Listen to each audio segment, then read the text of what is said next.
한국 정부에 새로 임명된 권영세 통일부 장관은 지난 정부 때보다 북한의 핵 도발에 대한 한국의 대응이 훨씬 엄격해질 것이라고 말했다고 UPI 통신은 보도했습니다. 권 통일부 장관은 27일 서울 도심에서 열린 외신 기자회견에서 한국은 여전히 북한과의 대화에 참여하는 방안을 모색하고 있지만 윤석열 대통령이 북한에 대해 강경한 입장을 표명하고 있다고 강조했습니다. 여러 가능성이 있는 도발에 대해 우리가 취할 수 있는 어떤 대응도 북한이 최근에 경험했던 것보다 훨씬 더 엄격할 것입니다. 라고 권 장관은 밝혔습니다. 윤 대통령은 5월에 취임했고 그의 전임자인 포용에 초점을 맞춘 문재인 전 대통령보다 북한에 대해 더 강경한 노선을 취하면서 미국과의 더 긴밀한 안보 동맹을 추구해 왔다고 전했습니다. 권 장관은 월요일 27일 한국과 미국 관리들이 몇 주 동안 공개적으로 말한 것과 같이 북한이 7차 핵실험을 할 준비가 되어 있다고 확인했음을 보도했습니다. 권 장관은 핵실험은 놀랄 일이 아닙니다 라고 말하고 모든 것이 준비되었습니다. 남은 것은 정치적 결정입니다 라고 단언했습니다. 권 장관은 북한이 증가하는 미, 중 경쟁과 러시아의 우크라이나 침공을 핵 능력을 더 발전시키기 위한 덮개로 이용했다고 덧붙였습니다. 북한은 핵실험의 영향을 극대화할 수 있는 적절한 시기를 기다리고 있다고 그는 말했습니다. 북한은 2017년 이후 첫 대륙간 탄도미사일 발사를 포함해 올해 최소 18차례에 걸쳐 무기 실험을 한 데 이어 최근 며칠 사이 한국과 미국에 대한 수사력을 높이고 있습니다. 권 장관은 한국이 대화를 통해 모든 남북 문제를 해결하는 데 확고한 의지를 갖고 있다고 말하고 우리 정부는 대화의 길 포용을 통해 교착 상태에 빠진 남북 관계의 변화를 이루기 위해 일관된 노력을 기울일 것이라고 말했습니다. 권 장관은 핵 도발의 결과에 대한 그의 날카로운 발언을 반복하면서 북한에 대한 대응이 유엔 안전보장이사회의 추가 제재를 넘어설 것임을 시사했습니다. 만약 북한이 핵실험에 착수한다면 그것은 안보리의 결의뿐만 아니라 국제사회의 엄청난 비난에 직면하게 될 것입니다. 라고 권 장관은 말했습니다. 그리고 이 비판은 말로만 그치지 않을 것입니다. 라고 결론을 지었다고 UPI 통신은 보도했습니다.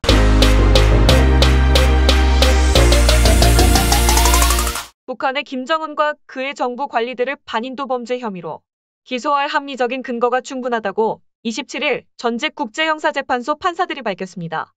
아울러 북한 구금 시설 내 반인도 범죄를 막기 위해 국제사회가 긴급히 행동을 취할 것도 촉구했습니다. 이날 참석한 국제변호사협회의 멤버인 전직국제형사재판소 판사들은 나비 필레이 전 유엔 인권최고대표, 볼프강 숀버그 전 유고슬라비아와 르완다 국제형사재판소 판사, 실비아 페르난데스 대 구르멘데 국제형사재판소 ICC 당사국 총회 의장, 크메르 루즈 특별재판소 판사를 지낸 실비아 카트라이트 전 뉴질랜드 총독이 참석하였습니다. 이들은 27일 발표한 북한 구금 시설 내 반인도 범죄에 대한 조사 보고서에서 지난 3월 워싱턴에서 열렸던 모의 재판에 대한 조사 결과를 바탕으로 김정은을 반인도 범죄 혐의로 기소할 합리적인 근거가 충분하다고 밝혔습니다. 보고서는 구금시설 출신 탈북민 25명의 증언을 듣고 보고서를 작성도 했으며 또한 위성자료와 전문가 의견도 반영했습니다. 모의 재판 당시 재판장을 맡았던 나비 필레이 전 유엔 인권최고대표는 이날 보고서를 발표하며 최고 지도자 김정은의 책임을 물어야 한다고 강조했습니다. 필레이 전 최고대표는 김정은이 로마 규정에 따른 반인도 범죄 11가지 가운데 10가지 반인도 범죄를 자행했다고 결론 내릴 합리적인 근거가 있다며 김정은과 그에게 보고하는 자들이 북한 구금시설에서 자행되는 범죄를 알고 있다고 우리는 확신한다고 말했습니다. 국제형사재판소 ICC의 설립 근거인 로마 규정이 반인도 범죄로 정의한 11가지 중 인종분리를 제외한 나머지 10가지인 살인, 몰살, 노예화, 강제추방, 강제구금, 고문, 성폭행, 정치, 종교, 인종적 이유로 인한 박해, 강제실종, 그리고 기타 비인도적 행위가 북한 구금시설에서 자행되고 있다는 것입니다. 보고서는 김정은 외의 조직지도부, 국무위원회, 사회안전성, 국가보위성 관리들도 반인도 범죄 혐의로 기소할 근거가 있다고 밝혔습니다. 윤 대통령은 29일 스페인 마드리드 이페마 IFEMA에서 스페인 현지 시각인 오후 15시 40분부터 17시 50분까지 진행된 나토 동맹국 파트너국 회의에 참석했습니다.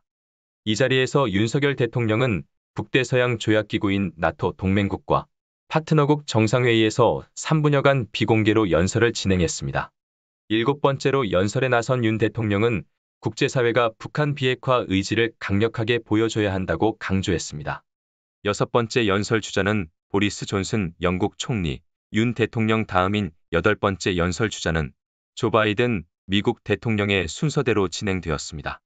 대통령실 관계자에 따르면 윤 대통령은 연설에서 자유민주주의 법치의 기반 위에 설립된 나토와 변화하는 국제 환경에 대해 논의할 수 있게 돼 기쁘다며 오늘날 국제사회가 단일 국가가 해결할 수 없는 복합적 안보 위협에 직면하고 신전략 개념 반영된 인도, 태평양 지역에 대한 나토 차원의 관심도 이런 문제의식을 보여준다고 했습니다.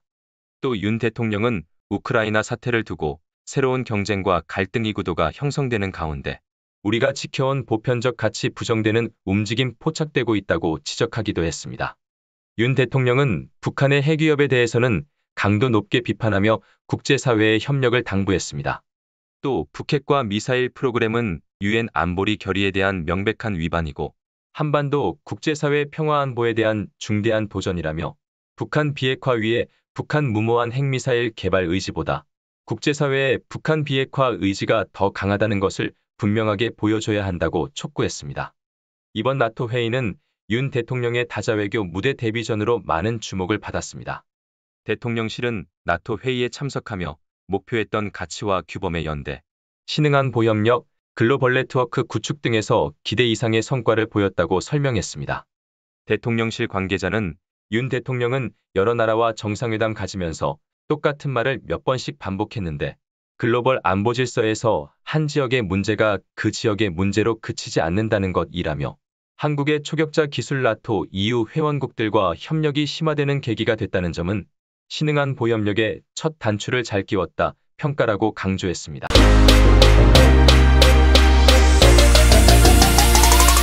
뉴욕주 대법원이 뉴욕시에 거주하는 외국인들에게 시의회 선거권을 부여하는 민주당 통과 법안을 부결시켰습니다. 작년 50명의 뉴욕시의회의 민주당 의원들은 영주권, 비자, 직장을 가진 비시민권자들인 80만 명 이상의 외국인들에게 최소한 30일 연속 뉴욕시에 거주하는 한 도시 전체 선거에서 투표할 수 있는 기회를 허용하는 계획을 승인했었습니다. 이에 반대한 단체의 소송에서 월요일인 27일 뉴욕주 대법원은 투표가 미국 시민들에게 부여된 권리라는 이유로 이 법이 불법적이고 무효라고 판결했습니다. 주지사 선거에 출마한 리 젤딘 의원은 이 결정을 환영했습니다. 퀸즈 출신의 민주당원인 로버트 홀든 뉴욕시 의원도 이 법이 부결되는 것에 환영했습니다. 홀든 시 의원은 양당제 소송에 찬성하는 오늘 법원의 결정에 박수를 보내며 우리가 이미 알고 있는 것을 확인했습니다. 그는 뉴욕에서의 비시민권자의 투표는 법을 위반하는 것입니다라고 말했습니다. 이것은 시민의 권리를 위한 승리이고 영구적인 거주자들이 시민권을 조속히 받도록 격려하고 또 그들은 우리나라에 완전히 헌신할 것입니다라며 법안 부결에 만족해하는 모습이었습니다. 한편 조 보렐리 의원은 이번 판결은 주 헌법과 주 법령의 쉬운 영어 단어를 읽을 수 있는 우리 중 한 사람을 정당화하는 것이라며 뉴욕에서 비시민적인 투표는 불법입니다. 라고 말했습니다. 아울러 정치적 이익을 위해 법을 어길 수 있다고 생각한 사람들을 부끄럽게 생각하게 한 판결이라고 그가 말했습니다. 이나 버니코프 시의원은 투표는 미국 시민들에게만 부여된 신성한 권리이자 특권이라고 말했습니다. 이민자로서 그녀는 저는 이 소송에서 원고인 것이 자랑스럽습니다. 라고 말했습니다. 마찬가지로 조안 아리올라 하원 의원도 이번 판결을 민주주의를 위한 승리라고 불렀습니다. 닉 랭오시 뉴욕주 공화당 의장은 이번 판결이 시민권, 선거의 청렴성, 법치를 위한 또 다른 승리라며 법정에서 이 문제와 계속 싸우겠다고 다짐했습니다. 한편 이민개혁법연구소 IRLI의 데일 윌콕스는 이 법이 이제 무효가 되어 기쁘다고 말했습니다. 그는 이어서 민주주의 국가의 주권은 국민, 미국 시민입니다. 그들의 힘이 약해지면 우리나라는 독립성을 잃기 시작한다고 말했습니다.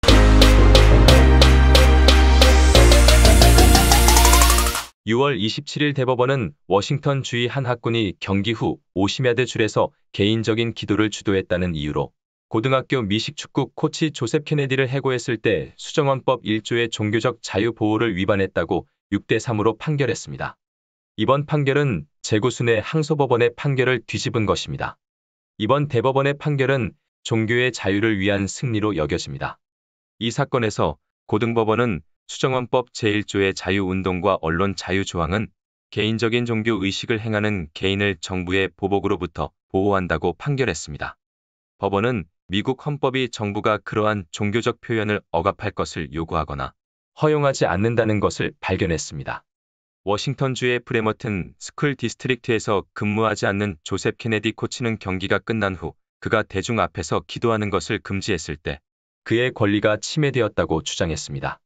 해당 학구는 케네디가 경기 후 미드필드에서 기도할 때 관중들에게 멘토이자 롤 모델로 봉사하는 코치로 비춰졌다고 주장했습니다. 케네디는 그 순간에 정부 직원으로 행동하고 있었는데 이것은 그가 수정헌법 제1조에 의해 보호되지 않는 정부 연설을 구성하는 연설에 관여하고 있었다는 것을 의미할 것입니다. 이에 내일 고르수치 판사는 법원에 대한 다수 의견을 작성했습니다. 고르수치 판사를 포함한 6명의 보수적인 판사들 모두 케네디에게 유리한 판결을 내렸습니다. 3명의 진보적인 판사들 모두 그에게 불리한 판결을 내렸습니다. 구두 변론은 4월 25일에 실시했습니다. 고르수치 판사는 케네디가 학교 직원들이 친구와 이야기하거나 레스토랑에 예약을 요청하거나 이메일을 확인하거나 다른 개인적인 문제를 처리할 수 있는 기간 동안 게임 후에 조용한 감사의 기도를 드리기 위해 중원에서 무릎을 꿇었기 때문에 브레머턴 학군에서 고등학교 미식축구 코치로서의 직업을 잃었다고 언급했습니다. 고르수치 판사는 학군이 그를 훈육한 것은 그 이하의 것이 합리적인 관찰자로 하여금 케네디의 종교적 신념을 지지한다고 잘못 결론 내리게 할 수 있다고 믿었기 때문이라고 썼습니다. 수정헌법 1조의 자유운동과 언론 자유 조항은 케네디 대통령의 표현과 같은 표현을 보호합니다. 또한 수정헌법 제정 조항에 대한 적절한 이해는 정부가 특별한 불이익을 받기 위해 사적인 종교 연설을 선별할 것을 요구하지 않습니다. 헌법과 우리의 전통 중 가장 좋은 것은 종교와 비종교적 견해에 대해 검열과 탄압이 아닌 상호 존중과 관용을 권합니다라고 고르수치 판사는 판결문에 썼습니다. 소니아 소토마요르 재판관은 반대 의견을 제출했고 스테판 브라이어 재판관과 엘레나 케이건 재판관도 이에 동참했습니다. 이들 반대 판사들은 케네디를 범법자로 특징지었습니다. 소토마요르 판사는 반대 의사에서 이 사건은 공립학교가 학교 행사의 중심에서 학교 관계자가 무릎을 꿇고 머리를 숙이고 기도를 하는 것을 허용해야 하는지에 대한 것입니다. 라고 소토마요르 판사는 썼습니다. 헌법은 공립학교가 이러한 행위를 받아들일 것을 요구하기는커녕 허가하지 않습니다. 라고 학교 내에서 종교활동에 대해 적극 반대 의사를 표했습니다. 그러나 대법원은 최종적인 결정문에서 케네디의 행동에 의해 야기된 학교 행사에 대한 심각한 혼란, 브레머턴 학군이 종교를 지지하는 것으로 보여지는 것을 피하기 위해 케네디를 정직시키고 있다고 진술했기 때문에 그것을 무관하다고 간주하면서 무시한 것은 잘못된 것입니다. 라고 밝히고 최종적인 이 결정은 학교와 그들이 섬기는 젊은 시민들뿐만 아니라 교회와 국가의 분리에 대한 우리나라의 오랜 헌신에도 해를 끼칩니다. 라고 결정문에 삽입시켰습니다. 6월 27일 법원은 이틀 후인 6월 29일에 이 판결에 대한 의견을 발표할 것이라고 전했습니다.